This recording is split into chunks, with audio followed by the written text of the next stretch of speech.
GABF 2012 in Denver. I am here with Michael Ferguson. He is not only the Director of Brewing Operations at the BJ's Brew Pub chain, he is also the new host of Beer Geeks TV.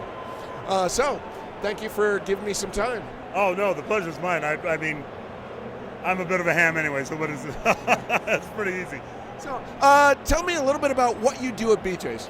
Okay, I mean, when I first got there, it was pretty nebulous of what I was going to do, but I kind of cut myself out a little niche, and I ended up being kind of their front guy. So I'm kind of the face of BJ's, which is not bad, being the other black brewer. I understand there's another one now. There are a couple now, yeah, a couple more. We can't hang out in the same place. That's an illegal gathering of brewers. But well, you'd be a gang or something then. Why do they keep hitting me with these glasses? Why? Am I a magnet? You're the other black brewer. I'm the other black brewer. It's like, throw glasses at him. But yeah, actually, I'm director of the operations. I also handle all the beer training. So I write a lot of beer training, okay? And all of our team members. Also, I'm a real fan of home brewers. So the AHA, I've done 3 talks there, and I'm hoping to do another one next year. And now, Beer Geeks. This is Beer Geeks. I can't wait for this to hit the airwaves. Not because I want to be out there and but because I'm very passionate about what I do. And I never knew I was going to be a brewer. I was an engineer with IBM, and I left IBM. I applied for a job as an engineer, and guess what? It was a brewing job. And ever since then, I never looked back.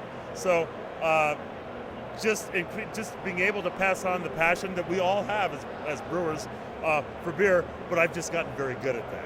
And I hung up my boots pretty much. I only brew about twice a year now professionally. I brew at home a lot, but it's really getting out there, dealing with people, talking to people, and training people. I'm quite the teacher now. So that runs right into Beer Geeks, because it's all about teaching. So we're from Minneapolis, and that's where Beer Geeks is based. So how did you even get involved with Beer Geeks? Well, it was kind of strange because I got a call from a number of talent people that were looking to do a beer show 3 years ago, in fact, and so we got with David Page Productions, same people that do diners, drive-ins, and dives. But unbeknownst to us, there were some other production companies doing the same thing. And the executive that commissioned our show eventually, he was fired. And the new exec wanted nothing to do with the old exec's business. So we were just kind of like, okay, let's put it on a shelf. And then a syndication company came around and said, hey, we like this stuff. What are you going to do? Tell us something. And then we got together with Beer Geeks, and because they know the David Page production people, and great synergy. They know what they're doing there, and I have fun doing what I'm doing. So I think that if you want to know the truth, I think that America is ready for a show like this. Okay, craft beer is not falling off. It's not a flash in the pan. It's it's not like flavored malt beverages. We're actually going to go somewhere. We're getting more and more market share. A lot of people are doing it during the recession, which we're still in. But during the worst 2 years of recession, craft beer grew 17%. American premium lagers went down 1%. All right, that means that people decided to spend their hard-earned money on a better product. All right, and that's what we're into right now, a better product. Okay, not necessarily just a better product, but one that's just like, oh my God, these are flavors we haven't experienced before. We're opening eyes, and that's what I want this show to do. So one of the things, I've obviously been watching Beer Geeks from the get-go, and I saw the trailer. I haven't seen a full episode, but I saw the trailer of the first episode that you did. And one of the things that really stood out to me that I think is important is that you actually know beer.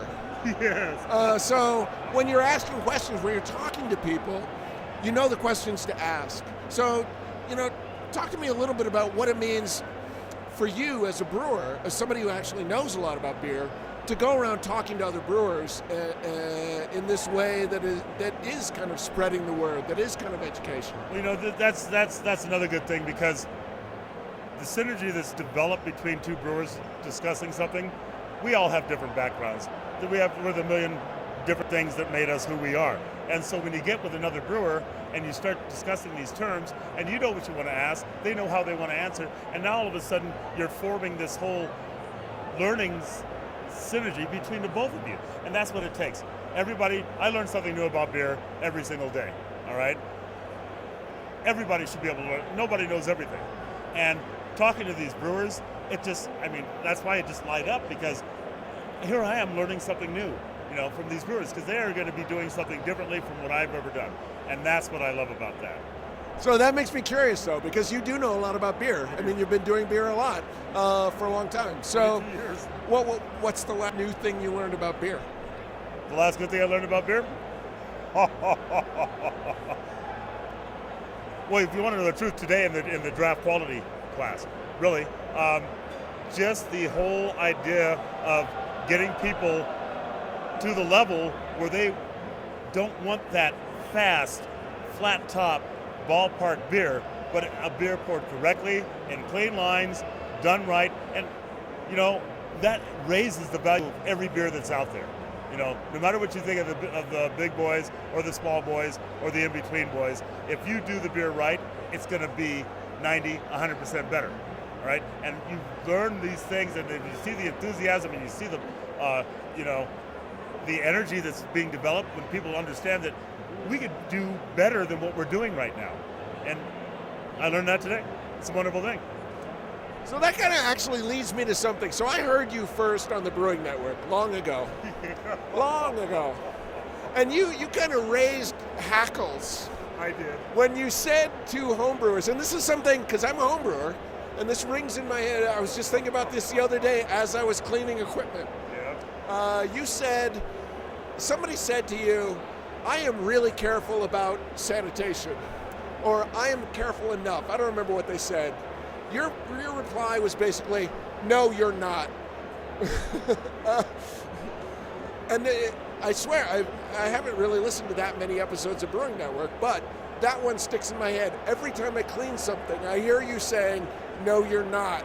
Right. So for the homebrewers out there, talk a little bit about that. Well, you know what? I tell people all the time that as a brewer, home brewer or professional brewer, we are janitors that can cook. You've already cleaned it. It needs to be cleaned again. You clean it after you use it, all right? If it's been too long, you clean it again. And before you use it, you clean it again, all right? That's what we do. We clean, we scrub, we keep infections out of our beer, except for the ones we want to put in it, all right?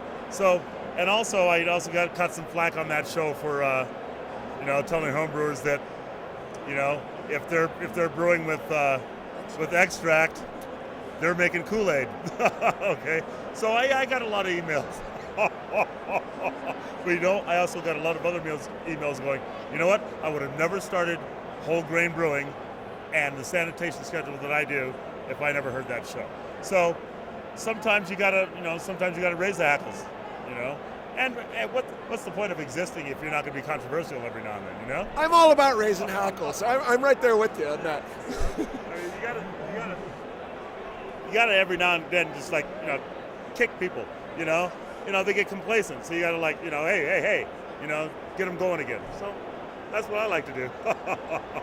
So what are you most looking forward to in terms of working with Beer Geeks? Oh, first of all, right now, having already worked with them, great guys. Hardworking, Page Productions, incredible. But what I'm really looking forward is the road. Going from brewery to brewery, talking to these brewers, working 22 hours for 19 minutes of can, and I'm just looking forward to that. And there's nothing like it. When you go into some place especially some place you haven't been before, and you get in there, you taste some good beer, you eat some good food, you talk to the brewers, you talk to the people that go in there, and it's like I feed on that. It just makes me like, wow, I love it. It's like their energy. I can feel like I'm just sucking it in. So yeah, I'm looking forward to the road. Working with those guys on the road, getting on the bus, going to the next place. Can't wait for that to happen, man. It's almost like being in a band or something. You're in the Kenny Chesney bus, and you're just like, playing cards, waiting for the next place to go. Looking forward to that. Very cool. So I got to say thank you for giving me some of your time. Oh no, the pleasure is mine. You are a lot like me. You talk with your whole body, which I love. I do. The passion that you have for beer is evident. So really, I appreciate that. Thank you, and I look forward to watching you on Beer Geeks. I look forward to watching me on Beer Geeks. No. Hey, I understand. I'm an actor by trade, so I understand. I just want to see it out there. I just want to see people's consciousness raised about craft beer. And, that's one guest at a time in our business right now. But once you get an audience on the TV, and on your iPads and on your iPhones and on the internet, technology has to be involved now. You've got millennials that don't leave their house, that have friends on Facebook that they've never met in person. This is the sort of thing that we need to get into if we're going to get more of that public, dealing with beer. So the next time they sit down in front of their screen, they have a nice craft beer in front of them. Cool. Cheers, man. Salud. Thank you. No, thank you. See you guys. That's good beer.